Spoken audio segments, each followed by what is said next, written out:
Lo tengo en línea el doctor Mariano Moyano. Mariano, buen día, ¿cómo le va? Buen día, José Luis, un gusto, ¿cómo estás? Igualmente. Bueno, cuénteme porque estuvo bueno esto de presentar una evaluación de estas características en relación a algo que por supuesto siempre conmueve a la sociedad. Yo ayer hablaba con un encuestador y me decía que tiene que estar muy mal o complicada la percepción de la economía para que en las encuestas la cuestión de inseguridad no aparezca en el primer lugar, ¿no?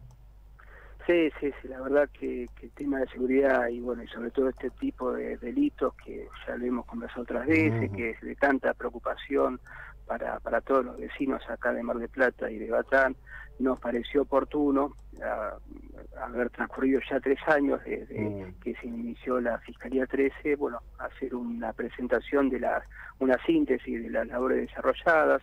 Siempre expreso lo mismo, cuando uno en este caso habla de estadísticas o de cantidad de casos, siempre lo hace para saber, bueno, la política de investigación, de prevención de seguridad, hacia dónde tiene que ir direccionada. No, obviamente, quien sufre un delito de estas características, que escuchar al fiscal hablar de números, no le va a interesar porque para él va a ser el 100% Mm. de Sí. la inseguridad en este caso.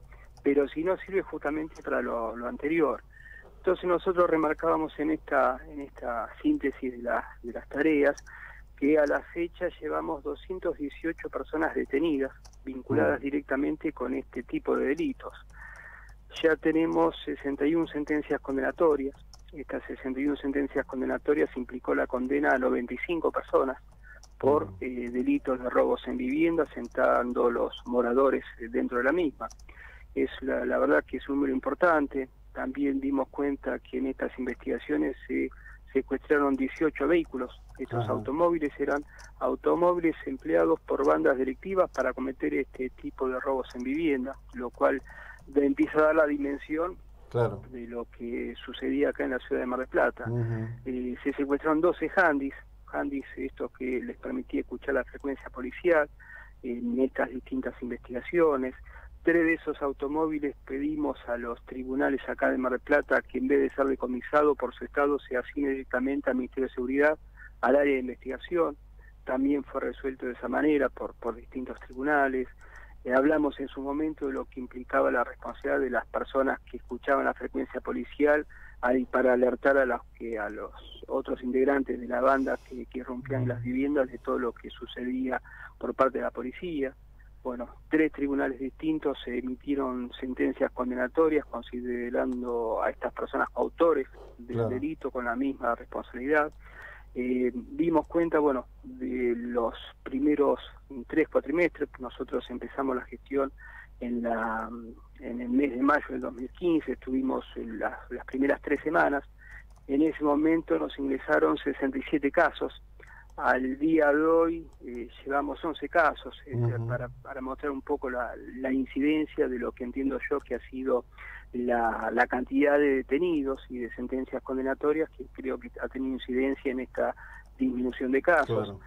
Creo que ha sido muy importante la decisión en su momento del fiscal general de concentrar toda la información de estos casos en una sola fiscalía y a su vez poder crearse un gabinete en el ámbito de la Delegación Departamental de Investigaciones que se encuentra abocado exclusivamente en la investigación de este tipo de delitos. Creo que esta multiplicidad de factores ha permitido que tengamos una disminución de la cantidad de casos acá en la ciudad de Mar del Plata. Claro. Al respecto de estas 218 detenciones, de esos 218 detenidos, ¿cuántos de ellos siguen en detención? Aún con los condenados, ¿cuántos de ellos de una u otra forma han recuperado la libertad? Muy pocos porque han sido condenas con penas altas. Eh, Personas que nosotros tenemos con prisión preventiva han sido confirmadas por la Cámara, situaciones de morigeración con arresto domiciliario. El otro día estaba haciendo una evaluación de eso. Tenemos 2 personas de sexo femenino, que una de ellas está embarazada y bueno, fue otorgado el arresto domiciliario con monitoreo electrónico. O sea que de las personas que ya sea que estén condenadas o que estén con prisión preventiva, bueno, en la mayoría de los casos podemos afirmar que están alojados en la unidad penal 15 de Batán o en la 44. ¿Aprecian ustedes que puede haber habido o existido o está existiendo en la comunidad delictiva que, bueno, en este caso asola Mar del Plata, una mutación hacia otro tipo de delitos en función de esta probada eficacia de su fiscalía de consumo con la DDI? La evaluación que voy haciendo también es cuando se dan estos casos ahora de entraderas, por ejemplo, a ver cuál es la modalidad. Entonces también lo que sí estamos notando es que se ha disminuido también la proporción de los casos que estos robos agravados eran cometidos en poblado en banda, ¿no? Que era lo que más nos preocupaba, porque obviamente la irrupción de 3 o más personas, con arma de fuego, logística, pone mucho mayor riesgo a los moradores que el ingreso de una sola persona y que el robo sea agravado porque escaló una pared, una medianera, o porque tomó un arma blanca y con eso amedrentó a las víctimas. Sí hemos notado eso, que ha habido una disminución de ese tipo de delitos. En su momento yo he hablado con otros fiscales de la provincia, sobre todo con el doctor Giorgi, que es fiscal de Loma de Zamora, porque en su momento habíamos encontrado casos que personas de Mar del Plata habían sido detenidas por delitos de estas características allá en Loma de Zamora, y bueno, teníamos ahí algunos datos para intercambiar de que podía haber personas de Loma de Zamora que a su vez viniesen acá a la ciudad de Mar del Plata para cometer estos delitos. Pero esto fue sobre todo en el año 2016. Después hemos tenido también casos de personas que cometían estos hechos acá en Mar del Plata y en Tandil. También se han unificado investigaciones. Así que ese es el panorama de lo que estamos viendo al presente, ¿no? Claro. Digo esto porque, bueno, en definitiva, por lo menos en mi lectura, en mi concepto, el delincuente es básicamente un predador, no una víctima nuestra de la sociedad. Y como predadores que son, digamos, si se dificulta atrapar la presa, van mutando, ¿no?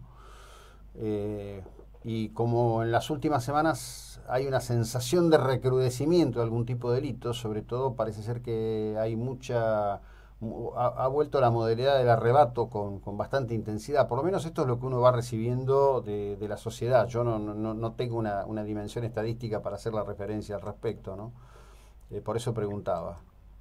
Sí, por eso hacía esta referencia. En los casos que estamos teniendo, si bien son robos agravados, pero no en la modalidad de la banda, pero sí estamos encontrando situaciones. Hace poco tuvimos un caso que, bueno, hay una persona ya detenida, en el cual ingresaron 2 jóvenes a una vivienda, le roban los elementos, ingresan escalando justamente la reja, y eran personas que vivían a muy poca distancia de la casa de las víctimas. Ajá. O sea que es una situación que llama la atención, ¿no? Que también se cometa delitos a muy poca distancia y sabiendo que, como en este caso, podría haber vecinos que adviertan la maniobra, y bueno, que fue lo que permitió que identifiquemos a una de las personas. He hablado con el doctor Bernigeri también para evaluar si la incidencia que pueda tener los casos que tiene la Fiscalía 14 con los de la Fiscalía 13. En estos 2 meses y un poco más que ya de gestiones, ya tuvo 14 personas que están detenidas vinculadas por robos en comercio, con armas de fuego. Entiendo que también esta mejoría en estos casos que se están dando en los robos en comercio puede ser también una explicación para, de alguna forma, sobre todo estos últimos 2 meses, la Fiscalía, que ha descendido la tasa de casos y estamos acercándonos a un promedio de unos 20 casos mensuales. Claro, bueno, sí, ahí se está notando, digamos, que la idea de aplicar un equipo a un determinado delito e ir uniendo las partes y que los delitos no queden como aislados, ¿no? Que es un poco lo que a veces ocurre, cambia la fiscalía de turno y un delito de otro queda aislado y queda como inconexa la investigación. Esto cambia la dinámica, evidentemente. Sí, yo creo que ha sido muy acertado esto de concentrar información en dependencias. Esto permite una mejor gestión, a su vez, de los casos. Nosotros, por ejemplo, en la Fiscalía hemos hecho una distribución de las jurisdicciones de la Ciudad de Mar del Plata, y esto lo que nos permite esta distribución y esta distinta forma de gestión, y el haber creado un mapa digital del delito, que cuando en alguna jurisdicción se produce algún pico de casos, esto inmediatamente es advertido, ¿no? Acá es cuando nos ha pasado casos que, por ejemplo, una persona había recuperado la libertad, cometió 2 o 3 hechos de entraderas en determinada jurisdicción y lo advertimos enseguida. Claro. Cuando esa persona se detuvo, se hizo allanamiento, los índices de cantidad de casos volvía al índice anterior. O sea que también, más allá de lo que es la investigación, yo creo que para la parte de prevención y de seguridad y tener el compromiso de intercambiar esta información con